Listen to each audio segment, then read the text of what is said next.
Welcome, everybody, to the Sharpe History Podcast. Yours truly, Joel Sharpe here.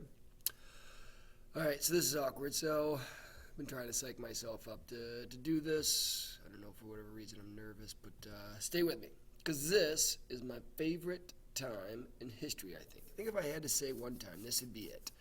All right, so you guys got some additional notes here, these grease notes.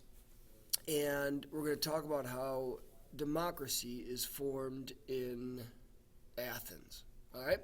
But to start there, we have to figure out what these social problems were for them to go from a oligarchy, remember they had like 3 kings, to a democracy where people voted for their rulers.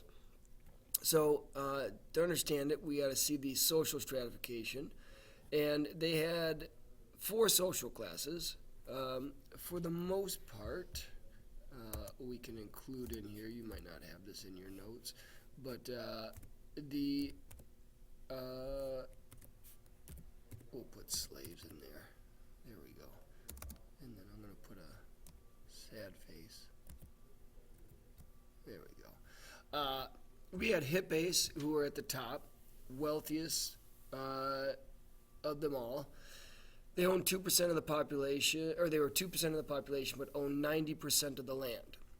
And the reason why Hippes here, you can see it means horse owner, is because when you look at Greece, it is, hey, that's me right there in college. That's me in Athens. But when I show you look at the hills and that, the mountains, it's very rugged, rocky terrain. You see the rocks here. Here's a field. Again, rolling hills in the back. Not a whole lot of flat land to be growing any type of food or anything like that. So, as you can see, if you are able to own horses and graze them on land as opposed to grow food on it, then you must have a lot of money and a lot of land. So that's why they call them Hippes, and they were horse owners. Then you had like this middle class of hectomore, and they were 1/6 partners. All right, meaning that they were loaned land by the Hippes, and whatever they grew on that, 5/6 of it had to go back to the Hippes, and they were only able to keep 1/6 of it. Most of the time, what happened was it did not work out well, and they were going into debt a lot in that class, and they ended up having to be sold into slavery to pay for their debts. We'll talk about that. Then you have the Zeugite. They were the poor, the lower class, no citizenship really, or owning any land or anything like that. And then finally, you had slaves, and they were about 25% of the population. So we go to the development of democracy here, and as you can kind of see from the social classes, obviously 2% of the people owning 90% of the land, they were screwing over the poor, and the poor became upset and started to demand change. It is throughout history you will see that any time the wealthy gain too much power, too much wealth, and leave the majority of the people behind, very similar to what we're seeing in our country today, that society is unhealthy, it will not last, and there will be revolutions occurring. So rest assured, it's on its way. Historically speaking, it may not happen in your lifetime, but if we keep on this path, history has shown us it will occur. So, problems.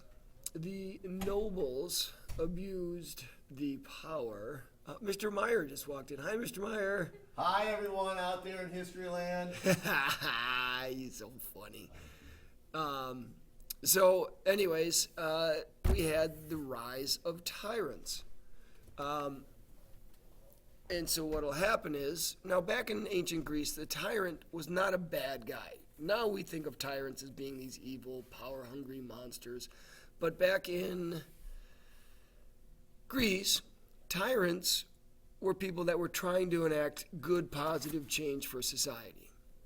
All right? And the first one to try overthrowing the government and bringing good change to the people was this guy named Chilon. And Chilon was a good guy, took his followers up on top of the Acropolis, and at the time, like this is on top of the Acropolis, and this is on top, that's the Parthenon right there. But that up along the top up here, this is the Acropolis. And so, and here's Athens, the city.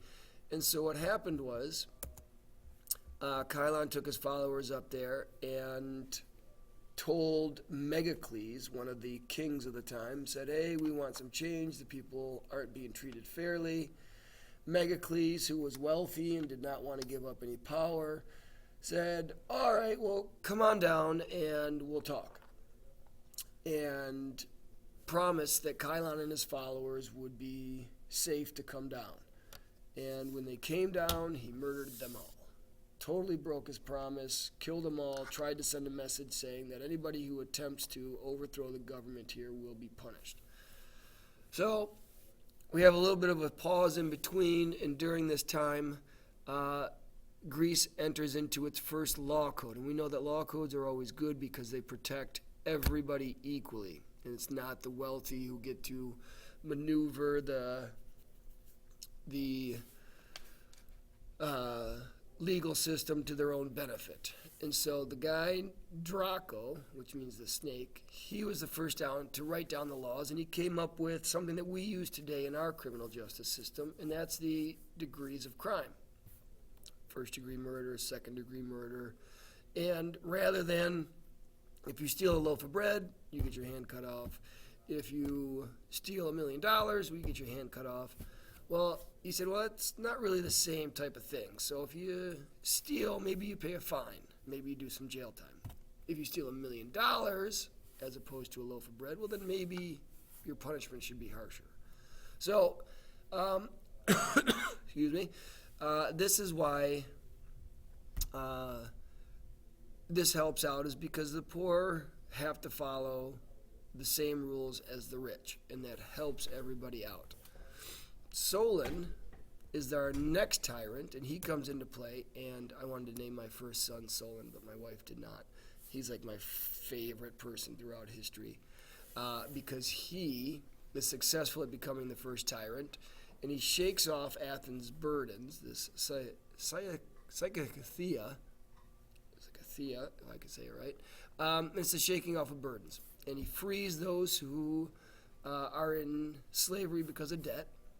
He goes out and he finds all of those other people who in the past have been sold into slavery, and he buys their freedom and brings them back. He abolishes the hectomore, the 1/6 partner, and says that was unfair, and he creates new social classes based on wealth. To where before, social classes were like, yes, they were based on wealth, but you had to be the right bloodline. Your family name was what made you wealthy, and you were always going to be wealthy because of your last name.